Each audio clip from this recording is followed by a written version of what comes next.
Hello my dear students, welcome back to a new session of editorial analysis. और हमेशा की तरह हम शुरू करेंगे अपना सेशन वोकैबुलरी से।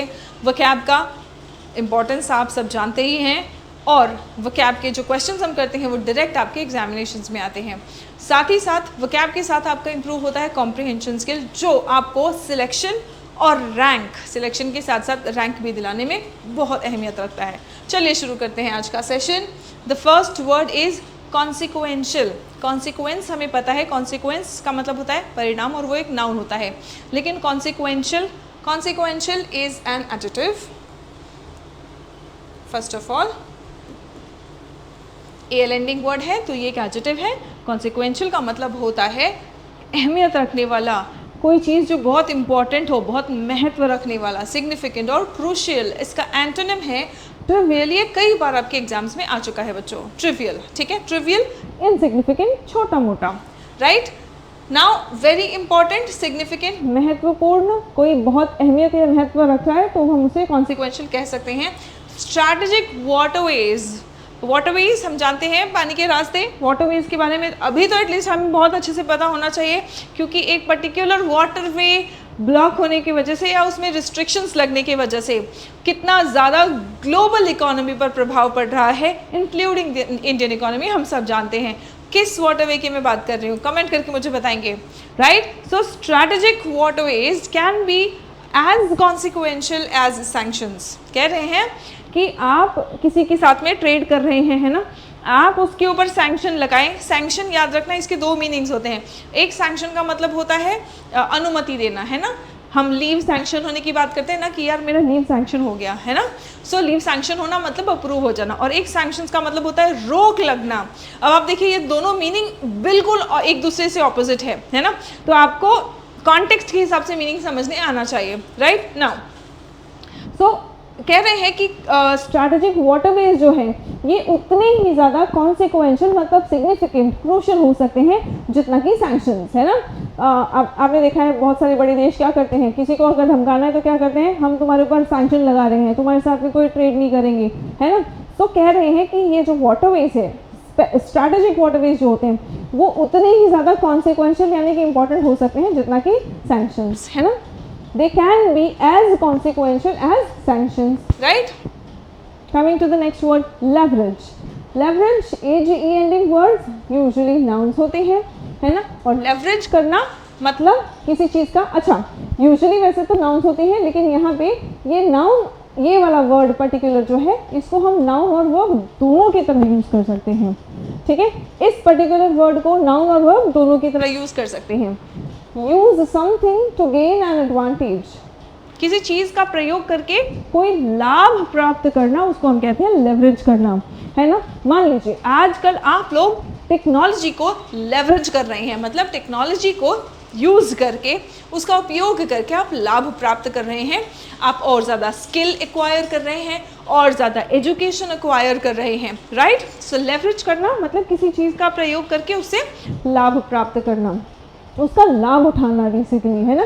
एक्सप्लॉइट करना, यूटिलाइज करना, इसका एंटोनिम है वेस्ट करना।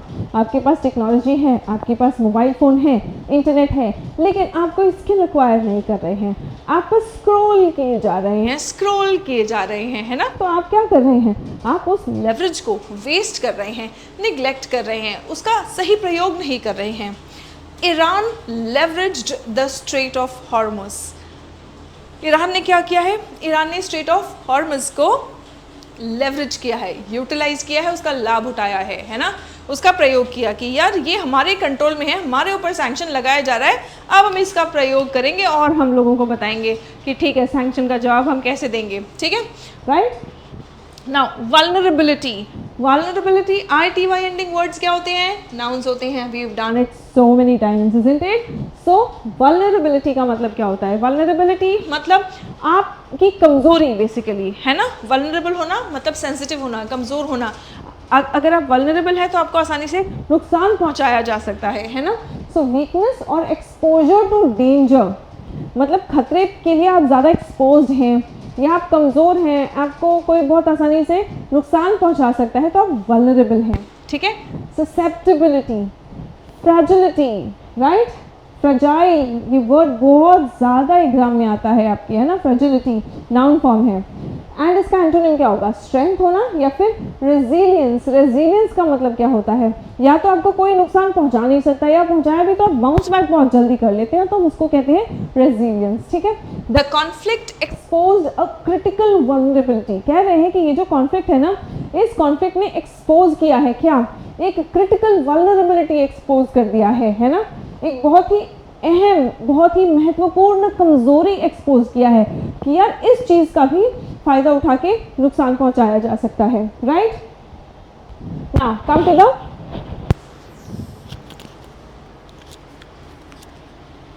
आई होप आप लोगों को आवाज आ रही थी अभी तक, ठीक है। Now come to the next word, the question, choose the correct word for the sentence. The cyber attack exposed the country's dash in its digital infrastructure. Cyber attack ने क्या किया, कंट्री के डैश को एक्सपोज किया, है ना। Cyber attacks ने expose किया, दिखा दिया कि डिजिटल इंफ्रास्ट्रक्चर जो है वो कमज़ोर है ना।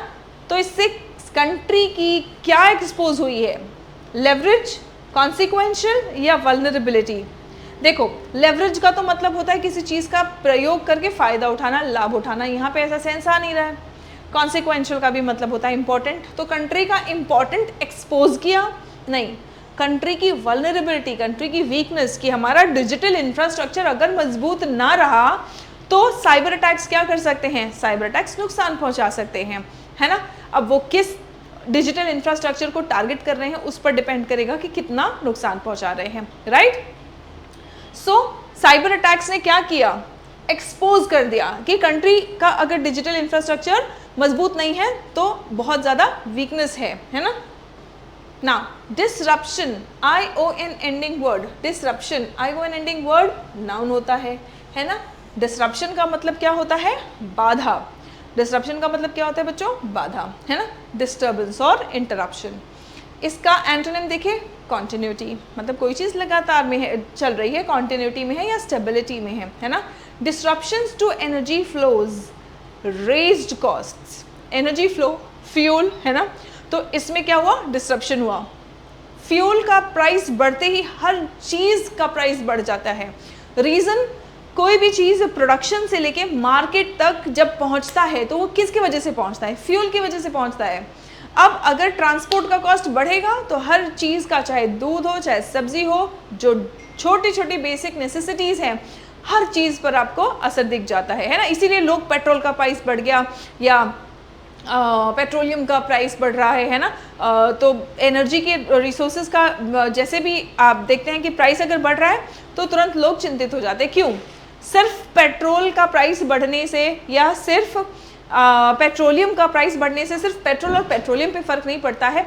जितनी भी चीज़ें ट्रांसपोर्ट में हैं, सभी चीज़, जितने भी चीज़ों का मार्केट से लेके, प्रोडक्शन हाउस से लेके, मतलब पूरा सप्लाई चेन जिसमें है ना, तो डेफिनेटली उनका प्रभाव पड़ जाता है उन सभी चीज़ों पर। सो डिसरप्शंस टू एनर्जी फ्लोज, यानी कि एनर्जी फ्लो में अगर बाधा आएगी तो उससे कीमतें बढ़ेंगी, रेज्ड कॉस्ट्स, है ना। नाउ इम्पोज करना मतलब क्या होता है, इम्पोज करना, इट इज़ अ वर्ब, इसका मतलब होता है फोर्स करना, किसी चीज़ को थोपना, ठीक है, एनफोर्स करना या इन्फ्लिक्ट करना। एंटोनिम क्या है, या तो आप किसी चीज़ पर किसी चीज़ को थोप रहे हैं या तो उसको हटा दे रहे हैं। क्या कर रहे हैं आप, रिमूव कर रहे हैं, रिलीव कर रहे हैं। सामने वाले पे अगर भाई कोई चीज़ थोपा जा रहा है तो उस पर बर्डन आएगा, अगर आपने बर्डन हटा दिया तो वो रिलीव हो जाएगा, है ना, आश्वस्त हो जाएगा, थोड़ा सा ईजी हो जाएगा उसके लिए। The conflict imposed economic cost, जो कॉन्फ्लिक्ट चल रहा है, आप सोच सकते हैं लड़ाई दो देशों के बीच में हो रही है, लेकिन इकोनॉमिक कॉस्ट जो है वो सभी पर इम्पोज हुए हैं। भाई जो नहीं लड़ रहे हैं उनको भी झेलना पड़ रहा है, इजंट इट, राइट।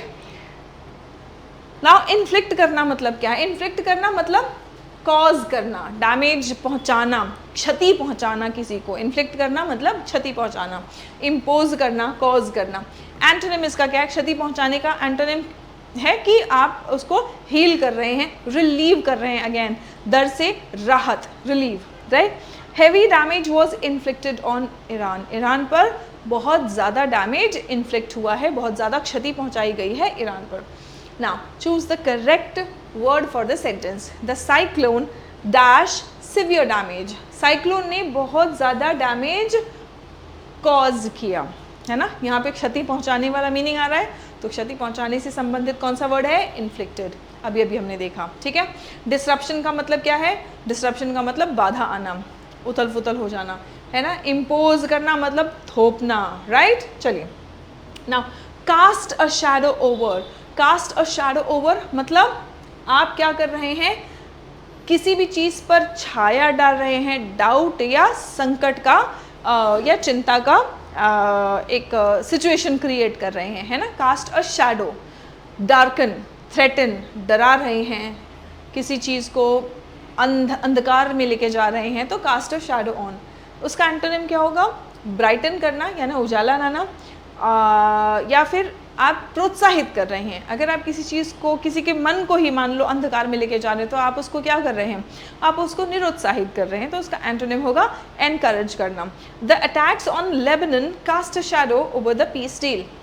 लेबनन पर जो अटैक्स हुए उससे क्या हुआ कि उससे शैडो कास्ट हो गया है ना। शैडो कास्ट होना मतलब संकट में आना, मुसीबत में आना। जो पीस डील चल रही थी वो पीस डील जो है वो मुसीबत पे आ गई, है ना। नाउ एनविसाज का मतलब क्या होता है? Again AGE ending word.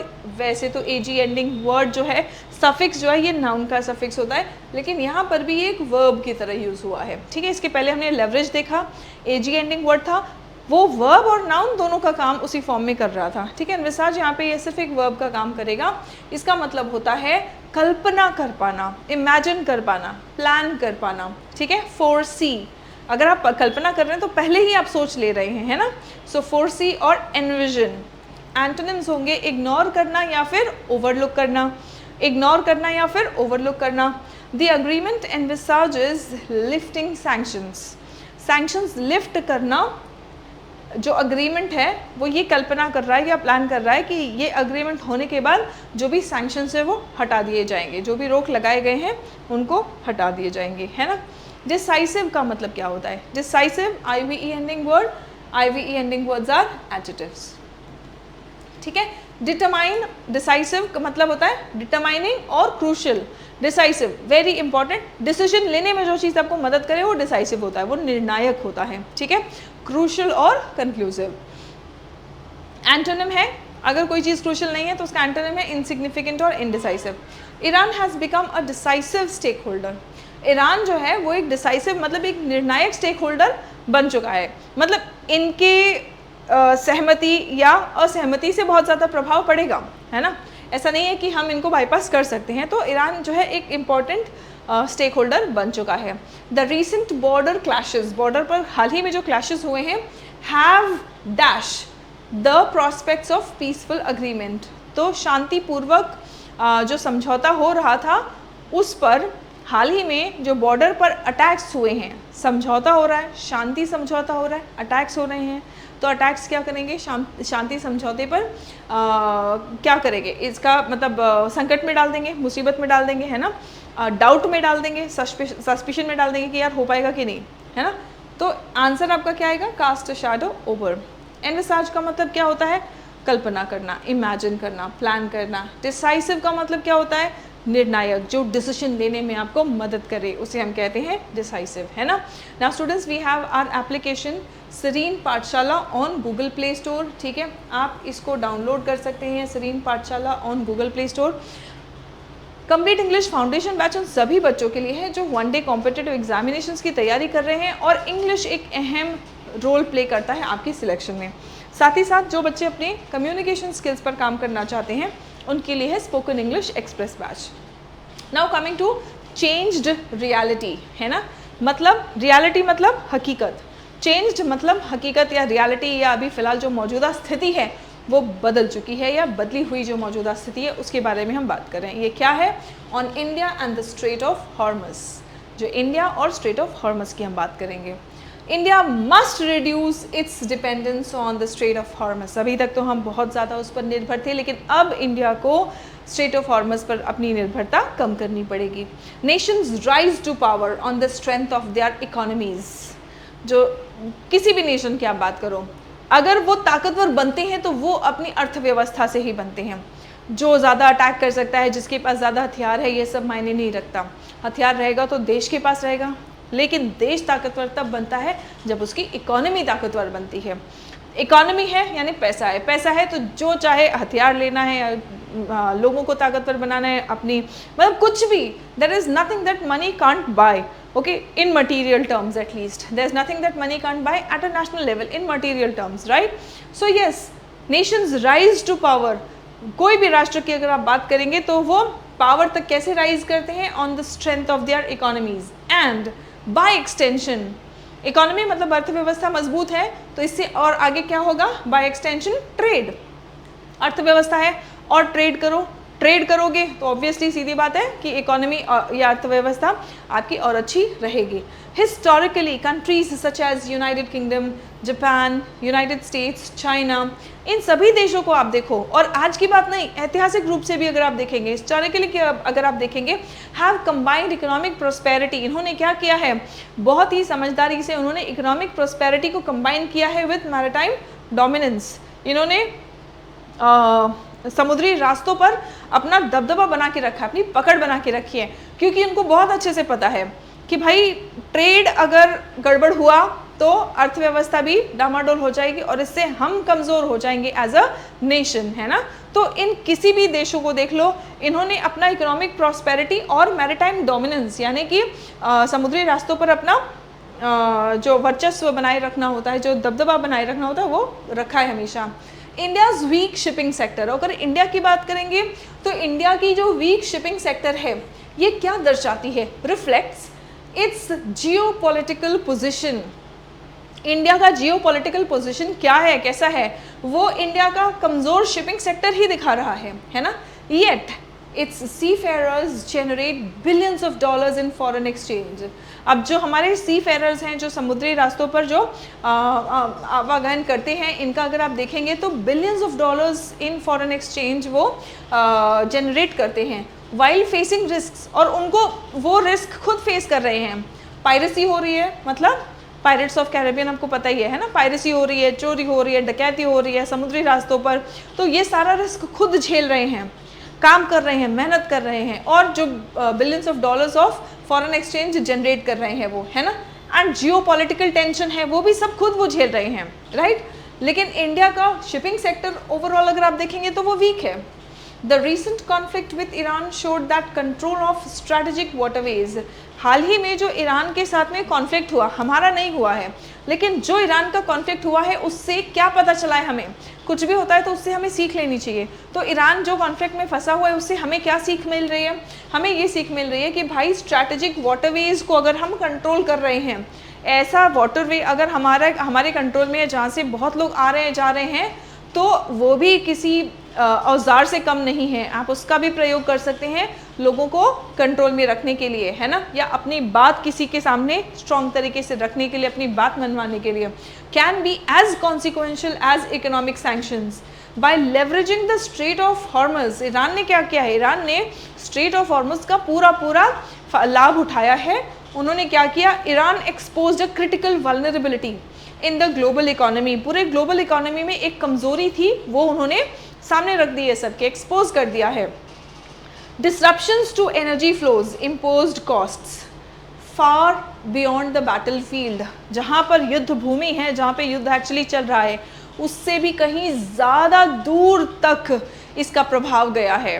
सिर्फ वो नहीं झेल रहे हैं, उनके साथ साथ उन्होंने जो वाटरवेज को रिस्ट्रिक्ट करके उन्होंने जो कंट्रोल करके स्ट्रैटेजिकली जो फ़ायदा उठाया है, जो लेवरेज किया है, इससे उन्होंने दिखाया है कि हमारा नुकसान हो रहा है तो हम दूर दूर तक नुकसान करेंगे, है ना।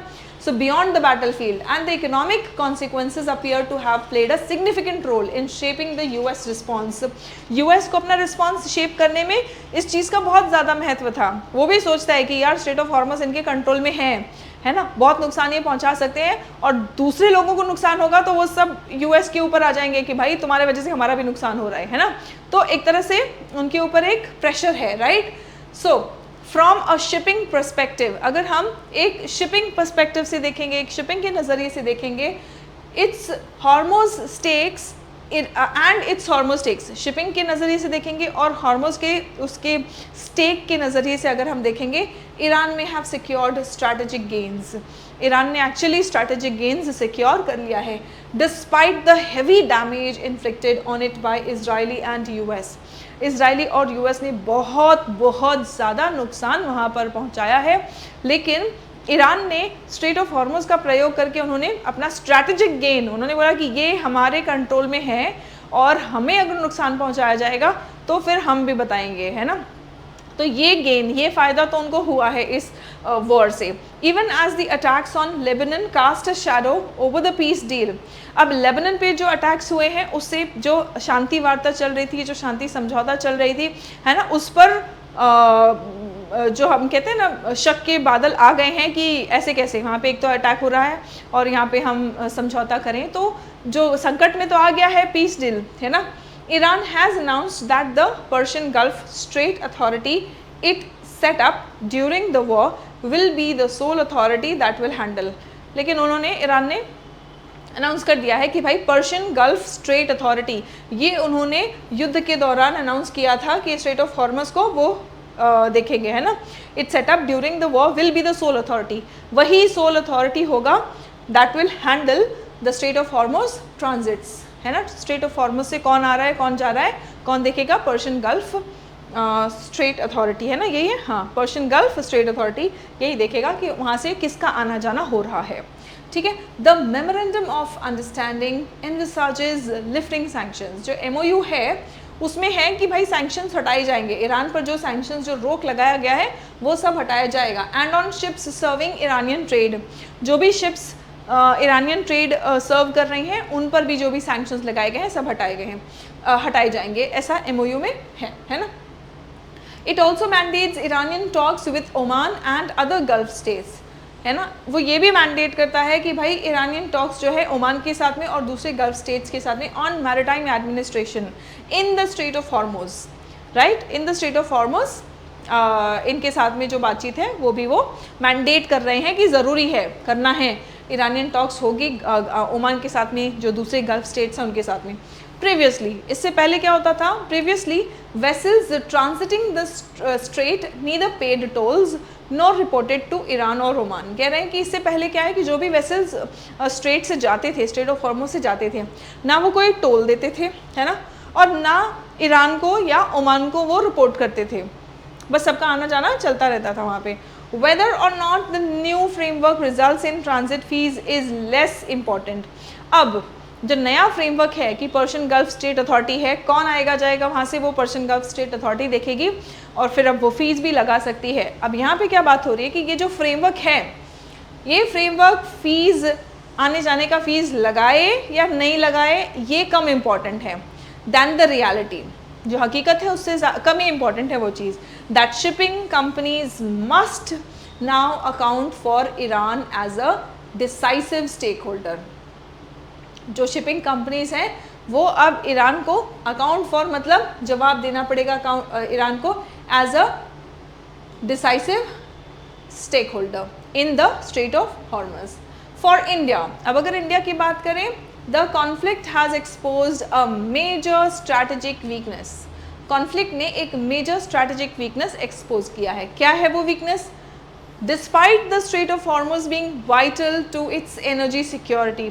अब हमारी ऊर्जा सुरक्षा के लिए स्ट्रेट ऑफ हॉर्मस बहुत ज़्यादा इंपॉर्टेंट है। The disruption exposed the absence of a credible contingency plan. Contingency plan मतलब ऐसा प्लान जो इमरजेंसी के दौरान हम एक्टिवेट कर सके, वो हमारे पास नहीं है। क्या एक्सपोज हुआ? Absence of a credible contingency plan for such eventualities. Eventualities इस तरीके की अगर घटनाएं होती है तो ऐसे समय में हम क्या कर सकते हैं जिससे कि हमारी ऊर्जा सुरक्षा बनी रहे। India's LPG strategy relies heavily on imports. हमारा जो LPG स्ट्रैटेजी है वो भी बहुत ज़्यादा इम्पोर्ट्स पर रिलाई करता है। Moving through the straight of Hormuz, और वो इम्पोर्ट्स कहाँ से आ रहे हैं? स्ट्रेट ऑफ हॉर्मस से। Supported by a limited fleet of Indian flagged carriers. Indian flagged carriers से लिमिटेड फ्लीट है ना, उससे सपोर्टेड है। And a tightly scheduled supply chain.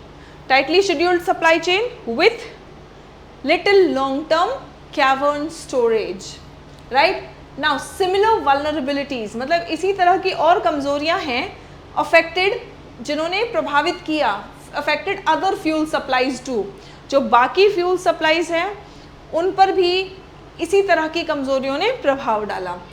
Many countries are now reassessing their dependence on the Strait of Hormuz. अभी कई सारे देश हैं जो Strait of Hormuz पर अपनी जो डिपेंडेंस है उसको रीअसेस कर रहे हैं कि क्या अब हम स्ट्रेट ऑफ हॉर्मोज पर डिपेंड कर सकते हैं अपनी एनर्जी सप्लाई या ट्रेड के आवागमन के लिए, ट्रांजिट के लिए।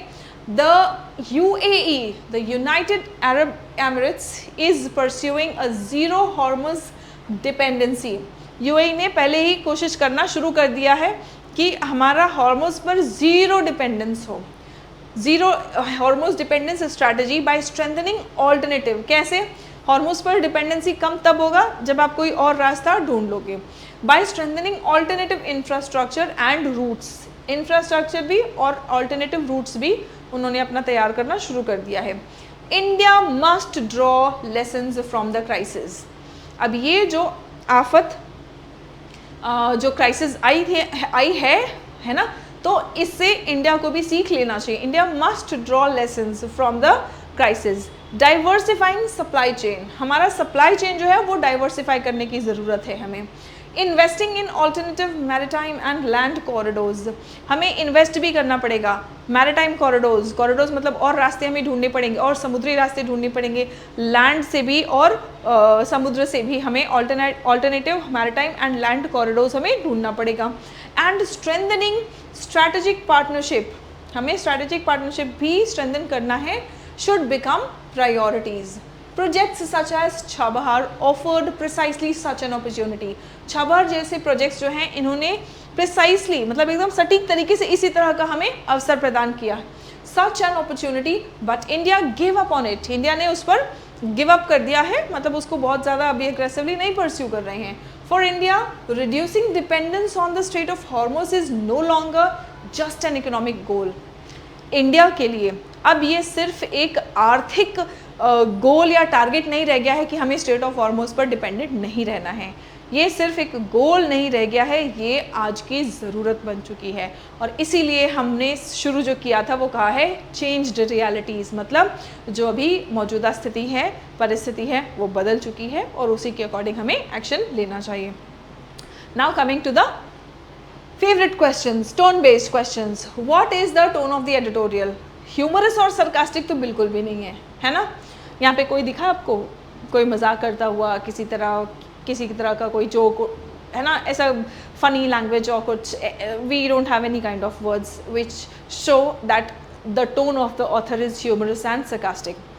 क्रिटिकल है, कॉशनरी है। Critical because we are talking about a very important thing, and cautionary tone है ना। कई बार एक अलर्ट रहने वाला, सावधान रहो वाला टोन रहा है कि भाई हमें ध्यान रखने की ज़रूरत है, हमारे लिए अब ये सिर्फ इकोनॉमिक गोल नहीं, एक नेसेसिटी बन गई है, हालात बदल गए हैं, जज्बात भी बदलने पड़ेंगे, है ना।